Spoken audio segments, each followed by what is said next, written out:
തെരഞ്ഞെടുപ്പിൽ ശബരിമല സ്വർണ്ണക്കൊള്ള തിരിച്ചടിയായെന്ന് CPIM സംസ്ഥാന കമ്മിറ്റിയിൽ വിലയിരുത്തൽ. പത്മകുമാറിനെതിരെ നടപടിയെടുക്കാത്തത് തെറ്റിദ്ധാരണ ഉണ്ടാക്കി.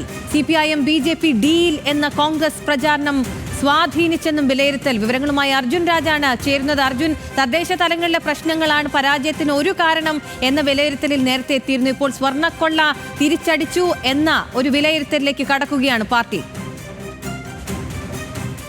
സംസ്ഥാന കമ്മിറ്റി തീരുമാനങ്ങളിലേക്ക് കടക്കുമ്പോൾ അതിൽ PMCയും ശബരിമല വിഷയവും തിരിച്ചടിയായെന്ന വിലയിരുത്തലാണ് സംസ്ഥാന കമ്മിറ്റിയിൽ പ്രധാനമായിട്ടും ഉയർന്നിട്ടുള്ളത്. ശബരിമല സ്വർണ്ണക്കൊള്ള തെരഞ്ഞെടുപ്പിനെ സ്വാധീനിച്ചുവെന്ന് വിമർശനമുണ്ട്. പത്മകുമാറിനെതിരെ നടപടിയെടുക്കാത്തത് തെറ്റിദ്ധാരണ ഉണ്ടാക്കി. അറസ്റ്റിലായിട്ടും നടപടിയെടുക്കാതിരുന്നത് എതിരാളികൾ വലിയ തോതിൽ പ്രചരിപ്പിച്ചു. ഇത് പൊതുജനങ്ങൾക്കിടയിൽ സംശയത്തിന് ഇടയാക്കിയെന്നുള്ളതാണ് ശബരിമല സ്വർണ്ണക്കൊള്ളയുമായി ബന്ധപ്പെട്ട വിമർശനം. ഒപ്പം തന്നെ PMC പദ്ധതിയിൽ സർക്കാർ ഒപ്പുവെച്ചത് തിരിച്ചടിക്ക് കാരണമായെന്നുള്ള വിമർശനം ഉണ്ട്. CPIMും BJPയുമായി ധാരണയുണ്ടെന്നുള്ള UDF പ്രചാരണത്തിന് ഈ PMC വിവാദം കൂടി വന്നതോടെ വിശ്വാസ്യത കൂടി എന്നുള്ളതാണ് PMCയുമായി ബന്ധപ്പെട്ട പ്രധാനപ്പെട്ട ആരോപണം.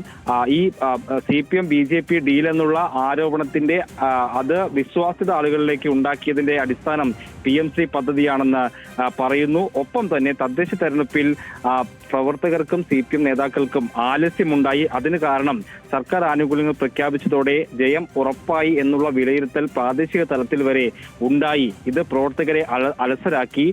തെരഞ്ഞെടുപ്പ് പ്രവർത്തനങ്ങളിൽ അവരെ വലിയ രീതിയിൽ ഊർജ്ജസ്വലതയോടെ പ്രവർത്തിക്കുന്നതിൽ പിന്നോട്ട് വലിച്ചു എന്നുള്ളതാണ് പ്രധാനപ്പെട്ട കാര്യം. ജയിക്കുമെന്ന അമിത ആത്മവിശ്വാസമാണ് പ്രവർത്തകർക്കും സ്ഥാനാർത്ഥികൾക്കും ഉണ്ടായത്.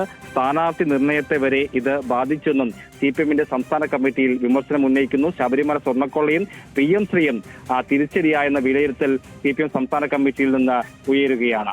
അഖില. അർജുൻ രാജാണ് വിവരങ്ങൾ നൽകിയത്.